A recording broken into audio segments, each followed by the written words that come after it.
തീപിടിച്ചവരിലേക്ക് അവർക്കും ഒരിക്കൽ കൂടെ സ്വാഗതം. രാഷ്ട്രീയത്തിൽ ഉന്നത നിലകളിലൊക്കെ എത്താൻ പറ്റുന്ന സാഹചര്യം ഉണ്ടായിരുന്നിട്ടും അതെല്ലാം ഉപേക്ഷിച്ച് സുവിശേഷത്തിന് വേണ്ടി ജീവിതം കൊടുത്ത ഒരു മനുഷ്യൻ്റെ കഥ കഴിഞ്ഞ എപ്പിസോഡിൽ നമ്മൾ കേട്ടു. ബ്രദർ ജോർജ് ചെറുപറമ്പിൽ അദ്ദേഹത്തിൻ്റെ ജീവിതാനുഭവങ്ങളുടെ രണ്ടാം ഭാഗം നമ്മൾ ഇന്ന് കേൾക്കുകയാണ്. ബ്രദറെ സ്വാഗതം. ഈ രാഷ്ട്രീയമൊക്കെ ഉപേക്ഷിച്ച് പരിപൂർണമായിട്ട് അതെല്ലാം വിട്ട് സുവിശേഷ വേലയിലേക്ക് ജീവിതം കൊടുക്കാനായിട്ട് തീരുമാനിച്ചു. അപ്പം ആ തുടക്ക സമയത്തെക്കുറിച്ച് എങ്ങനെയാണ് ആ കാലഘട്ടങ്ങളിലൊക്കെ ദൈവം നടത്തിയത്? കാരണം ഈ സുവിശേഷ വേല അങ്ങനെ പരിചയമുള്ള ഒരു മേഖലയൊന്നും ആയിരുന്നില്ലല്ലോ. അപ്പം എങ്ങനെയായിരുന്നു ആ തുടക്കമൊക്കെ?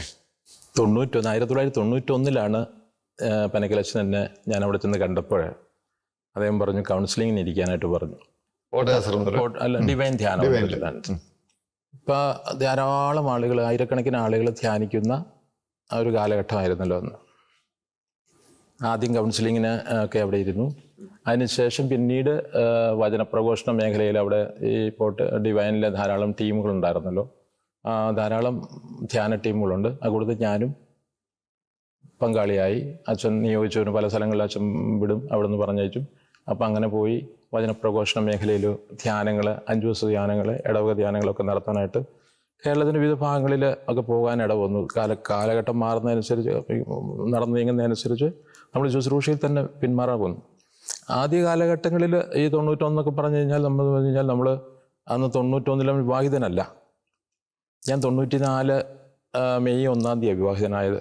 അത് ആദ്യ കാലഘട്ടം ഡിവൈന് വേണ്ടി ഒരുപാട് ധ്യാനം ആരംഭിക്കുന്ന സമയം മുതൽ തീരുന്നവരെയുള്ള സമയങ്ങളിലൊക്കെ അവിടെ ക്യാമ്പ് ചെയ്ത് ശുശ്രൂഷകളിൽ പങ്കാളിയാകാറുണ്ട്. പിന്നീട് ഒരുപാട് ദേശങ്ങൾ, പല സ്ഥലങ്ങളിലേക്ക് പോകാനായിട്ട് വരുമ്പോൾ അവിടെ പോയി ശുശ്രൂഷ നടത്തും, തിരിച്ചു വരും. 91 മുതൽ നമ്മൾ ഡിവൈനുമായിട്ടുള്ള ബന്ധത്തിൽ ശുശ്രൂഷകൾ ആരംഭിച്ചു. 94 വിവാഹം നടക്കുന്നത്. അതെ. അപ്പോൾ ഈ വിവാഹാലോചനകളൊക്കെ വന്നപ്പോൾ ഒരു ശുശ്രൂഷകനാണ് എന്ന് പറയുന്നത് ഒരു പ്രശ്നം വല്ലതും ആയോ?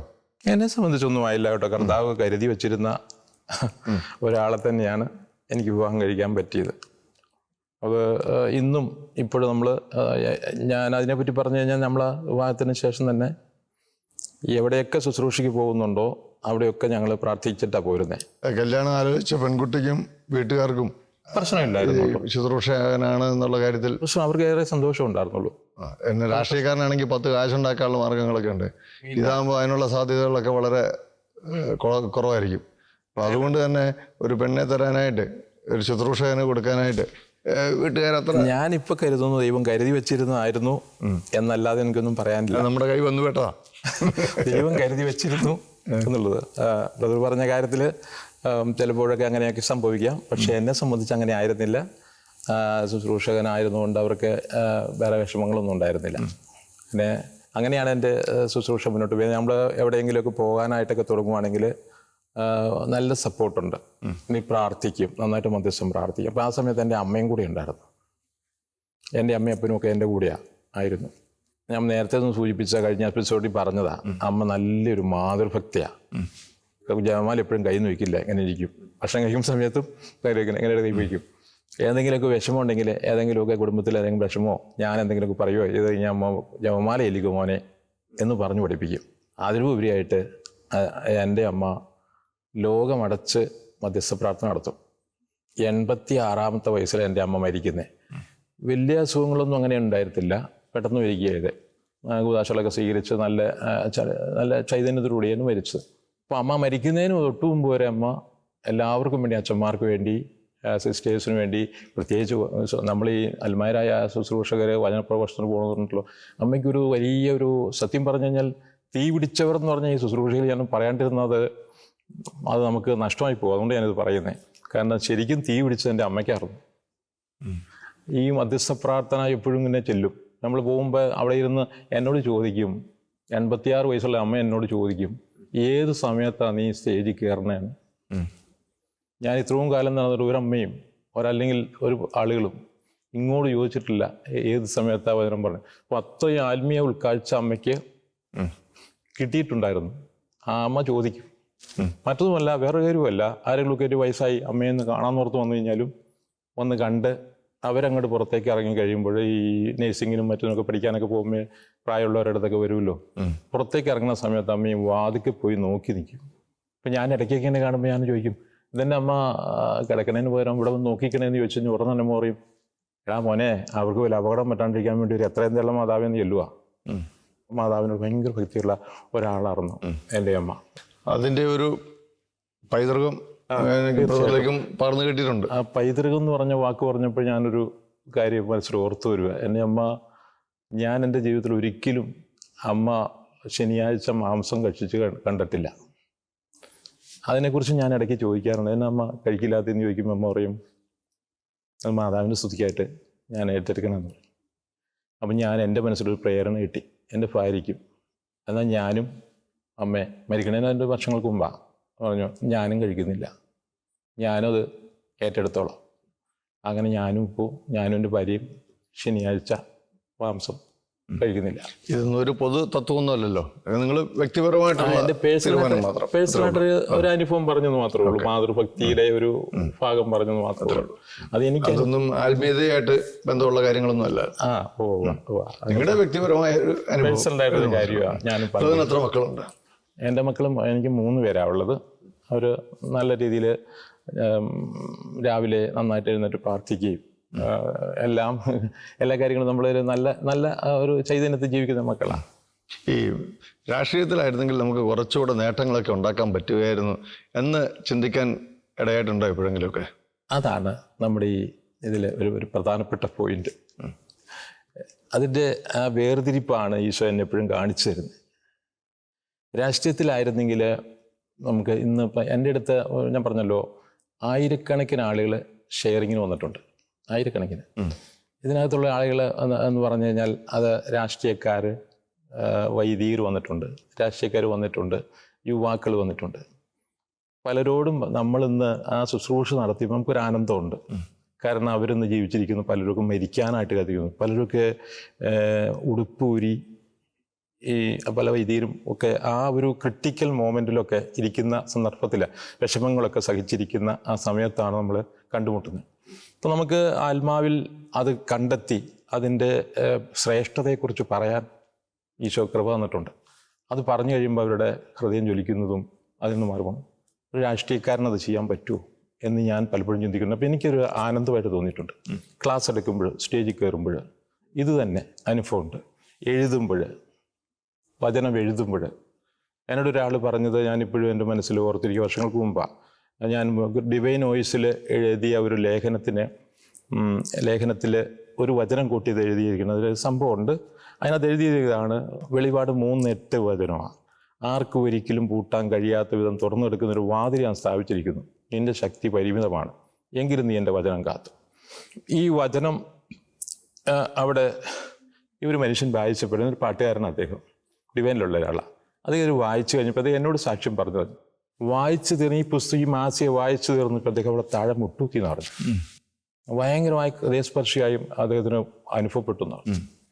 അപ്പം ഞാനിപ്പോൾ ബ്രദർ പറഞ്ഞ എൻ്റെ ബാക്കിയായിട്ട് പറയുകയാണെങ്കിൽ എനിക്കൊരു നഷ്ടമായിട്ട് തോന്നിയിട്ടില്ല. ഇല്ല, ഉറപ്പാണ്. എനിക്ക് വളരെ ഹൃദയാനന്ദമുണ്ട്.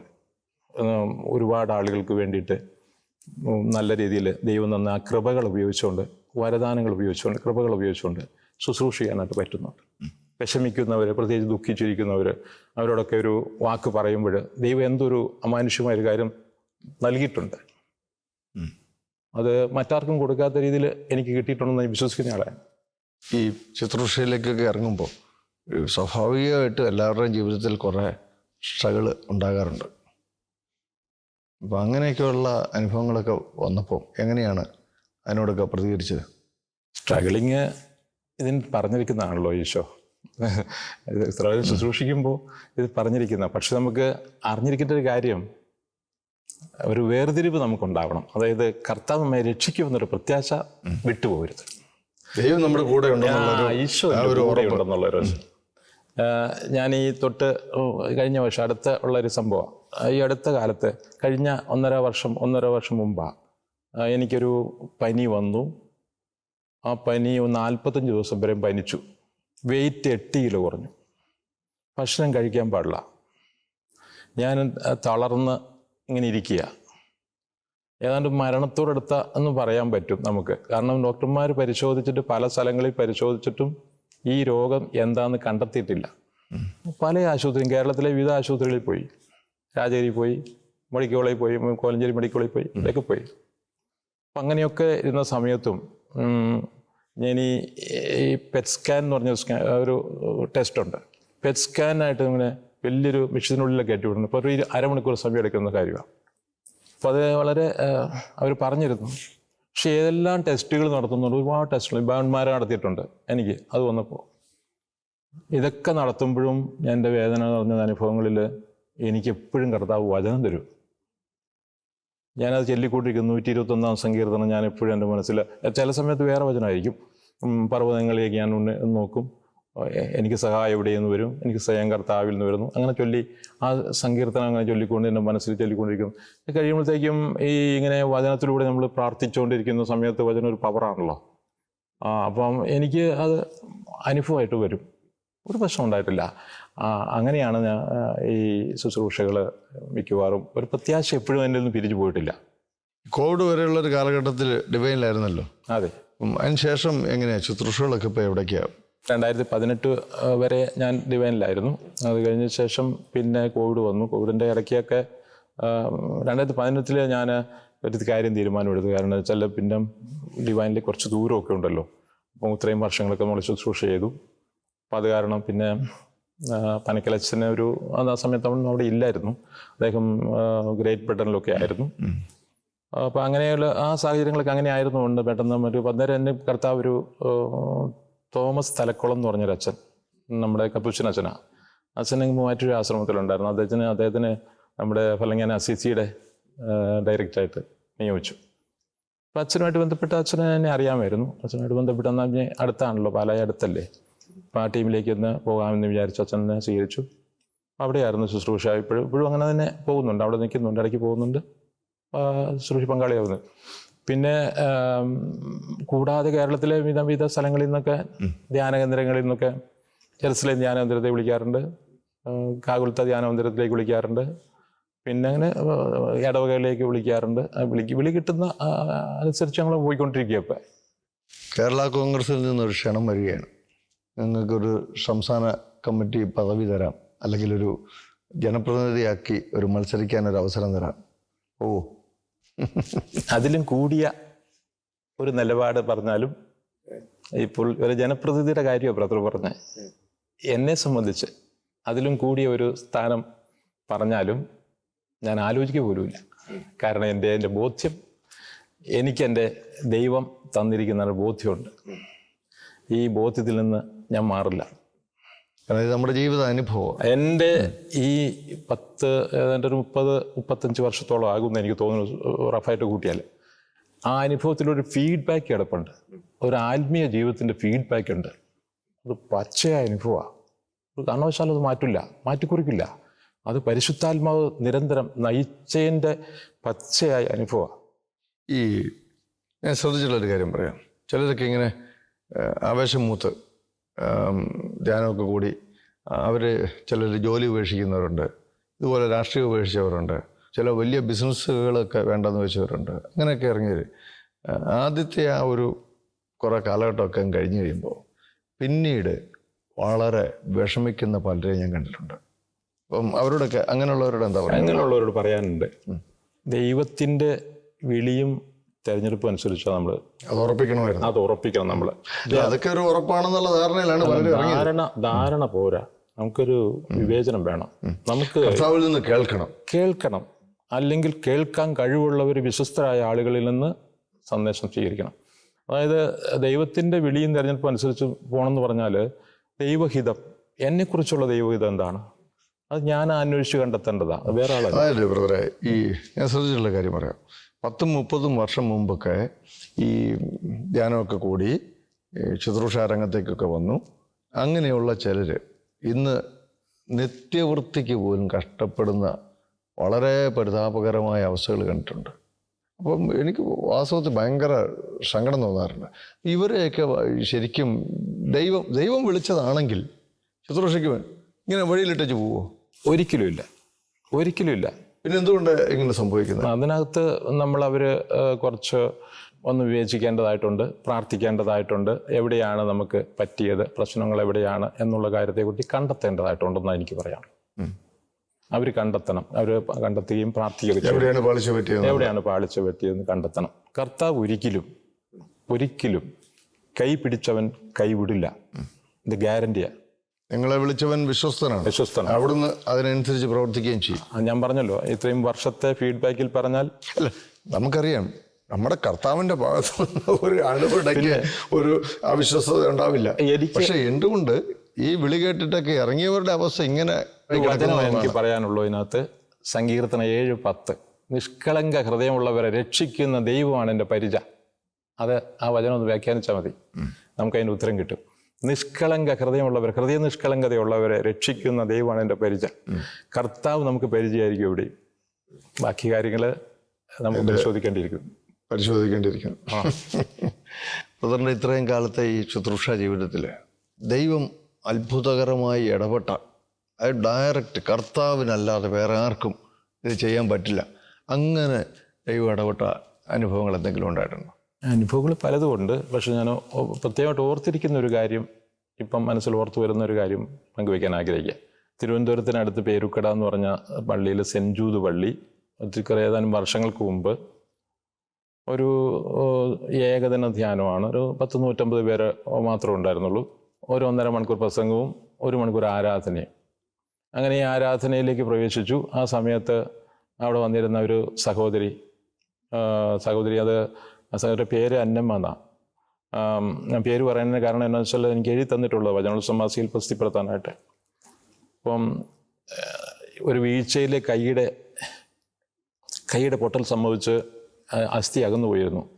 അത് പല വിദഗ്ധ ഡോക്ടർ നോക്കിയിട്ട് നടക്കുന്നില്ല, നല്ല നീര് കൈക്ക്. സഹോദരിക്ക് വളരെ ദുഃഖവും നിരാശയുണ്ട്. അന്നത്തെ ശുശ്രൂഷയിൽ വന്ന് പുറകിൽ ആരും കാണാതെ സാരി പുതച്ച് ഇരിക്കുകയായിരുന്നു.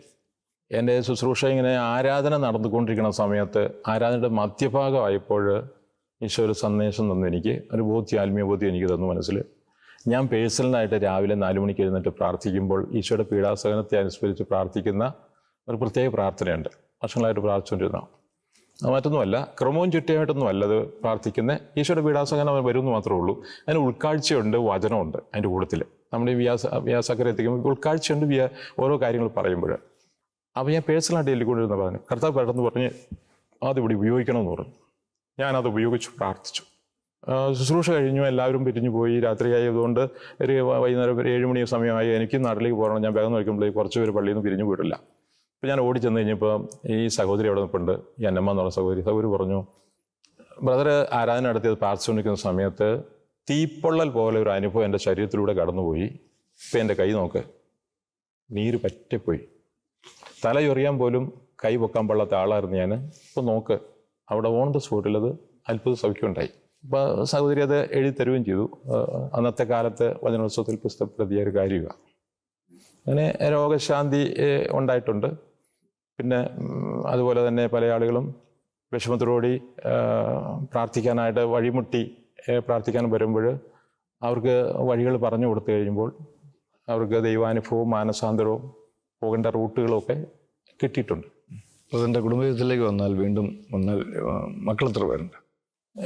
എനിക്ക് 3 മക്കളാണ് ഉള്ളത്. അവരെന്ത് ചെയ്യുന്നു? മൂത്തവൻ്റെ പേര് നിർമ്മൽ എന്നാണ്, രണ്ടാമത്തവൻ്റെ പേര് ജോയൽ, മൂന്നാമത്തവൻ്റെ പേര് മോസസ്.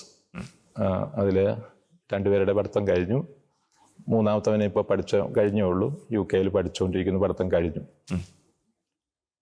ഈ കഴിഞ്ഞ മാസം പഠിത്തം കഴിഞ്ഞ് ഇങ്ങനെ നിൽക്കുന്നു, ജോലി അന്വേഷിച്ചത്, വർക്ക് വിസയ്ക്ക് വേണ്ടി നോക്കിയിരിക്കുന്നു. മൂത്തവനിങ്ങനെ ജോലിക്ക് വേണ്ടിയിട്ട് ട്രൈ ചെയ്തു, ജോലി കിട്ടിയായിരുന്നു. അതിനുശേഷം അവൻ്റെ സേഫ്റ്റി മേഖലയിലാണ് പഠിച്ചേക്കണേ പുള്ളി. അവൻ്റെ 1 year എക്സ്പീരിയൻസ് എടുത്തു, അടുത്ത് കയറാനായിട്ട് ഇങ്ങനെ ട്രൈ ചെയ്തിരിക്കുന്നു. മറ്റവൻ്റെ കൃഷിയൊക്കെ ചെയ്തങ്ങനെ അവിടെ എന്നോട് കുഴപ്പമുണ്ട്. 3 പേരും നന്നായിട്ട് പറയുമ്പോൾ നന്നായിട്ട് ഈ കാലഘട്ടത്തിലുള്ള പിള്ളേരെക്കാൾ കൂടുതൽ കുറച്ച് നന്നായിട്ട് പ്രാർത്ഥിക്കുകയും നന്നായിട്ട് ചൈതന്യത്തിൽ പള്ളിയിൽ പോവുകയും ഒക്കെ ചെയ്യുന്നതായിട്ടൊരു, എൻ്റെ മോനായതുകൊണ്ടല്ല, പ്രത്യേകിച്ച് പറയുക, നല്ല രീതിയിൽ പോകുന്നുണ്ട്. വളരെ അനുഗ്രഹിക്കപ്പെട്ട സന്തോഷകരമായ ഒരു കുടുംബജീവിതം നയിച്ചുകൊണ്ട് പോകാൻ, ഈ ശുശ്രൂഷയോടൊപ്പം ഒന്നിച്ച് മുന്നോട്ട് കൊണ്ടുപോകാൻ അങ്ങേക്ക് എല്ലാ വിധത്തിലും കഴിയുന്നുണ്ട് അല്ലേ? തീർച്ചയായിട്ടും ദൈവം നടത്തുന്നുണ്ട്. നമ്മുടെ ആവശ്യങ്ങളെല്ലാം തക്ക സമയത്ത് പരിപാലനയും കരുതലും ഒക്കെ നമുക്കറിയാൻ പറ്റുന്നുണ്ട് അല്ലേ? തീർച്ചയായിട്ടും ദൈവം എന്നെ ഇതുവരെ കൈവിട്ടിട്ടില്ല. എൻ്റെ മാരകമായ രോഗം വന്നപ്പോഴും എന്നെ ഒരു ആക്സിഡൻറ്റ് പറ്റിൻ്റെ ഇടയ്ക്ക് ഈ കോവിഡിൻ്റെ സമയത്ത് ആ സമയത്തുമൊക്കെ ഞാൻ മരിക്കേണ്ടതായിരുന്നു. 3 പ്രാവശ്യം ഞാൻ മരിക്കേണ്ടതായിരുന്നു. മരണാസന്നമായ സ്ഥലങ്ങളിൽ നിന്ന് അത്ഭുതകരമായിട്ട് കർത്താവ് എന്നെ കൈപിടിച്ചിട്ടുണ്ട്. ഇതിലൂടെ എല്ലാം ദൈവം നമ്മളെ ഓരോ നിമിഷവും എന്നതുപോലെ ഞാൻ അറിയാത്ത വഴികളിലൂടെയാണ് കർത്താവ് എന്നെ കൈപിടിക്കുക.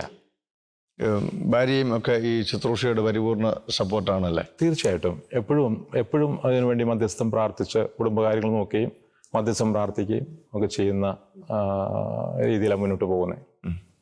ഈ ശുശ്രൂഷ കൊണ്ട് മാത്രം കുടുംബത്തിൻ്റെ എല്ലാ ആവശ്യങ്ങളും നടന്നു പോകുന്നുണ്ടോ ശരിക്കും? അത് ദൈവത്തിൻ്റെ ഒരു ഇടപെടലാണ്. എനിക്ക് കൃഷിയുണ്ട്, പിന്നെ ചെറിയ രീതിയിലൊക്കെ പോകുന്നുണ്ട്. പിന്നെ അതാണ്ട് നമ്മുടെ ആവശ്യങ്ങൾ വരുമ്പോൾ, നമുക്കൊരു ആവശ്യം വരുമ്പോൾ ദൈവം അത് അത്ഭുതകരമായിട്ടാണ് ഇടപെടണേ. ആ രീതിയിൽ ദൈവം, നമ്മളിപ്പോൾ ഞാൻ പറഞ്ഞല്ലോ, ഒരു വലിയ ആർഭാടത്തിലേക്ക് അല്ലെങ്കിൽ വലിയ ഒരു നിലയിലേക്ക് ആഗ്രഹിക്കുന്നത്, നമ്മുടെ ആവശ്യം നടക്കും. ദൈവം ആവശ്യം നടത്തി തരുന്നുണ്ട്. ബാലൻസ് ഒന്നും കാണത്തില്ല, ബാലൻസ് ഒന്നുമില്ല. നമ്മുടെ ആവശ്യം നടക്കും, ഇന്നത്തെ കാര്യങ്ങൾ നടക്കും. വാസ്തവത്തിൽ ഈ ശുശ്രൂഷകരൊക്കെ ഈ നമ്മുടെ സമ്പന്നത എന്ന് പറഞ്ഞതാണ്.